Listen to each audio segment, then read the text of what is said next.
disgrasya.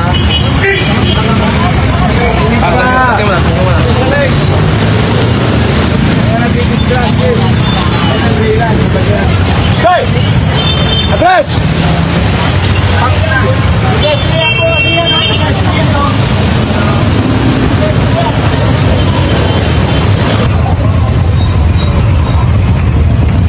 Hanggang dyan lang kayo maghihintay, ha?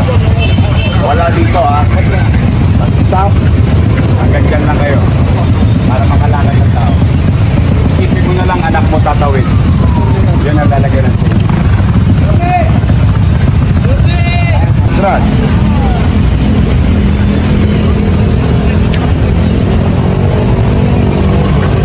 Magandang araw sa inyo.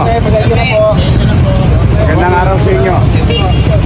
Isipin ninyo, ang pakiusap ko lang, isipin ninyo, asawa nyo, anak nyo, pamilya nyo, tatawid ng pedestrian. Ilalagay ko sila rito. Tapos kayo nandito. Ano mararamdaman nyo? Bakit po, bakit po? Okay, alam na natin. Ngayon, walang hulihan. Salamat po, salamat. Kailangan ko lang tulong nyo.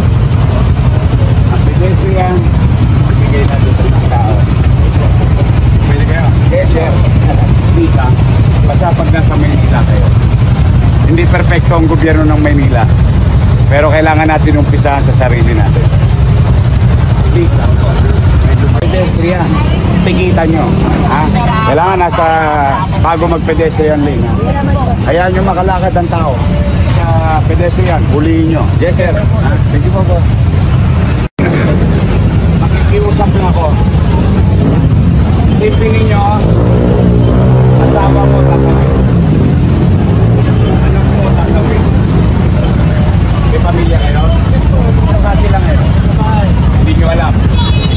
Baka tumawid din sila sa pedestrian. Hindi magiging perfecto ang gobyerno ng Maynila. Mahirap. Pero kailangan ko ng mag-usang disiplina na lang tayo. Dito na lang tayo. Kunti lang naman, eh. Bigyan na natin sa para sa pamilya mo, hindi para sa akin. Lagi na nilalagay sa isip. Baka yung anak ko tatawid niya, papasok sa eskwela. May katulad ko. So ako gagawa sa sarili. Yun lang, ha? Lahat libre ngayon. Walang mulian muna. Salamat. Ha? Sorry, ha? Mag-iingat kayo. Thank you, ha?